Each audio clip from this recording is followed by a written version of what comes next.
¿Puedo meterme en la historia clínica de un paciente que no llevo o de alguien que no es ni mi paciente por curiosidad? Estamos trabajando, accedemos a la historia clínica de los pacientes que se nos han asignado ese turno o a la historia clínica de alguien que conocemos, por ejemplo, fuera del hospital. Bueno, lo primero que tienes que saber es que al meterte en una historia clínica estás consultando datos de carácter personal como la edad, el sexo, el domicilio, el número de la seguridad social, pero también estás consultando datos relativos a la salud, como las infecciones, imaginemos VIH o cualquier otra enfermedad. Estos datos de salud o genéticos se consideran especialmente sensibles legalmente hablando y tienen una protección mucho más fuerte porque afectan a lo más íntimo del ser humano. Y el conocimiento de estos datos por otras personas nos sitúan en una posición de vulnerabilidad. Si eres sanitario, ocupas cualquier puesto en un hospital, consultas lo que no te corresponde, estás incurriendo en un delito penal, el delito de revelación de secretos, que significa que estás accediendo indebidamente a datos de terceros. Vamos, que estás consultando datos de personas que no te toca y que no tenías que mirar. Las consecuencias pueden llegar incluso a la cárcel, entre otras, además de las sanciones económicas. El Tribunal Supremo en España dispone de un montón de sentencias sobre esto, que por desgracia lo que significa es que frecuentemente consultamos la historia clínica que no nos corresponde, utilizando nuestra condición de sanitario o trabajador de un centro sanitario. Tanto el hospital por su propia iniciativa como la persona afectada pueden promover esa acción de investigar qué está pasando con su historia clínica. Entonces aquí tenemos dos escenarios. Consulto la historia y ya está, o consulto y divulgo en redes, se lo mando a alguien por WhatsApp, etcétera. No es lo mismo que yo simplemente lo lea a que mande un pantallazo a un colega que conoce a este que tiene VIH, por ejemplo.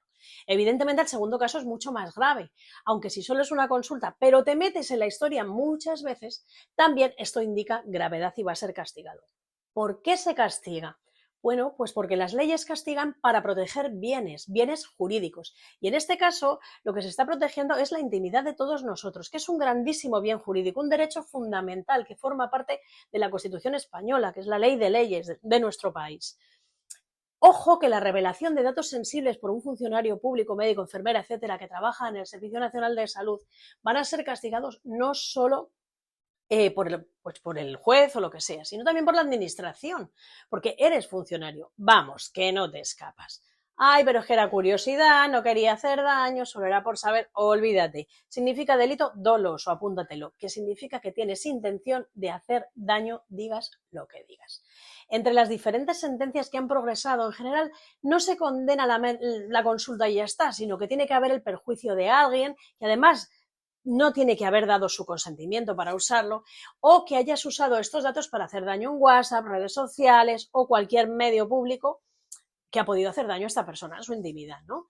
Pero ten en cuenta que cuando se trata de datos sanitarios, el daño se va a entender y se va a exigir mucho más que en el caso de los datos personales. Te pongo ejemplos. En 2015 el Tribunal Supremo condenó a un profesional del ámbito sanitario que, aprovechándose de su condición, se metió hasta 25 veces durante un año en la historia clínica de sus compañeros. Por tanto, si accedes a la historia clínica de un paciente que no llevas tú, un paciente no asignado, entonces tendrás que justificar si hay un daño.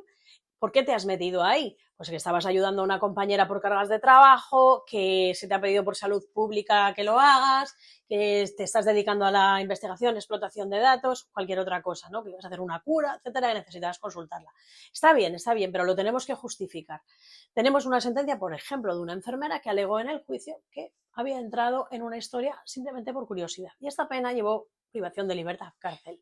Resumiendo, tiene que ser con un acceso grave o repetido, más grave en el caso de datos de salud, que genere un perjuicio, que no te hayan dado autorización y que hayas hecho cosas como pues, revelación pública, amenazas, chantaje, un lucro, etcétera.